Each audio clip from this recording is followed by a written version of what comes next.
नरेंद्र मोदी जी की कहानी संघर्षों से सफलता पाने की एक प्रेरणा है।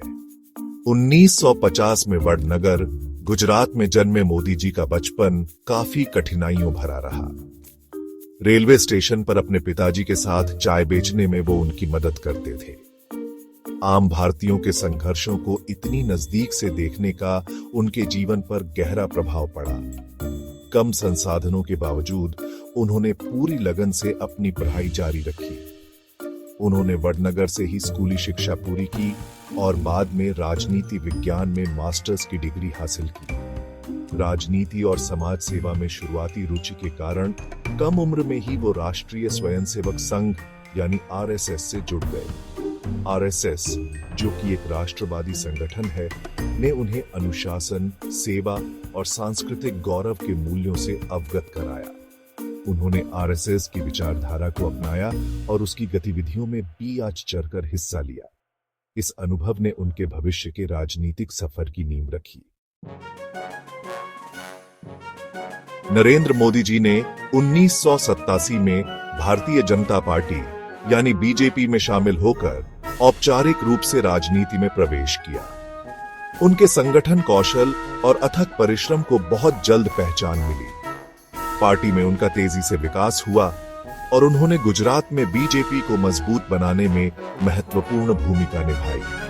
1991 में राष्ट्रीय एकता प्रदर्शित करने के लिए कन्याकुमारी से श्रीनगर तक की एकता यात्रा के आयोजन में उनके योगदान ने उन्हें राष्ट्रीय स्तर पर पहचान दिलाई। मोदी जी के नेतृत्व गुण और जनता से जुड़ने की क्षमता शुरू से ही स्पष्ट थी। उन्होंने विकास और सुशासन के बीजेपी के संदेश को लोगों तक प्रभावी ढंग से पहुंचाया। तेजी से बदलते भारत की आकांक्षाओं के साथ आर्थिक विकास और बुनियादी ढांचे के विकास पर उनका जोर लोगों को बहुत पसंद आया।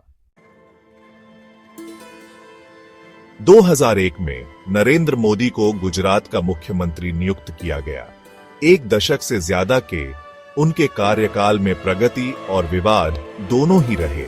उन्होंने निवेश आकर्षित करने, बुनियादी ढांचे में सुधार और औद्योगिक विकास को बढ़ावा देने पर ध्यान केंद्रित किया। उनके नेतृत्व में गुजरात ने उल्लेखनीय आर्थिक विकास देखा।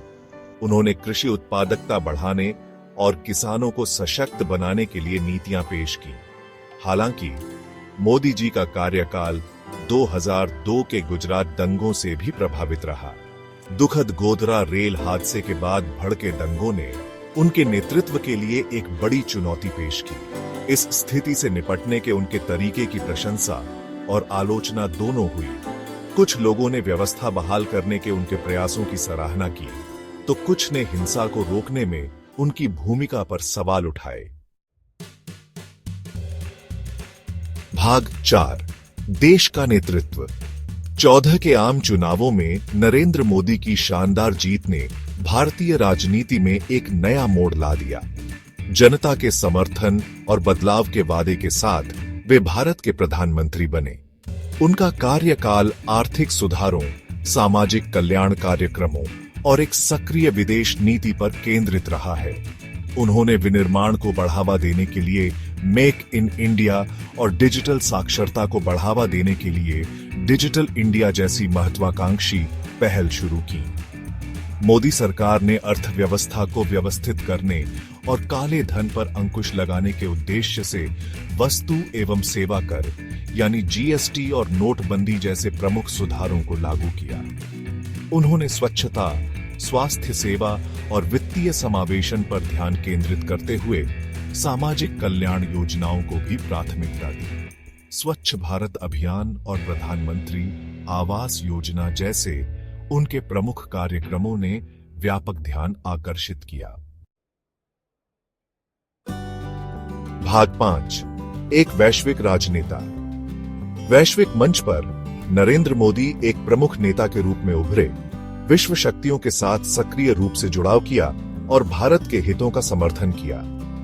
उन्होंने संयुक्त राज्य अमेरिका, जापान और ऑस्ट्रेलिया जैसे देशों के साथ भारत की रणनीतिक साझेदारी को मजबूत किया। उन्होंने जलवायु परिवर्तन की कार्रवाई और सतत विकास की वकालत करते हुए G20 और ब्रिक्स जैसे अंतर्राष्ट्रीय मंचों में महत्वपूर्ण भूमिका निभाई। मोदी की विदेश नीति व्यावहारिकता और मुखरता के मिश्रण से चिह्नित रही है। उन्होंने भारत की सुरक्षा चिंताओं का दृढ़ता से समाधान करते हुए मजबूत आर्थिक और रणनीतिक संबंध बनाने को प्राथमिकता दी। अंतर्राष्ट्रीय योग दिवस जैसी पहलों के माध्यम से भारत की वैश्विक स्थिति को बढ़ाने और अपनी सॉफ्ट पावर को प्रदर्शित करने के उनके प्रयासों को व्यापक रूप से मान्यता मिली है।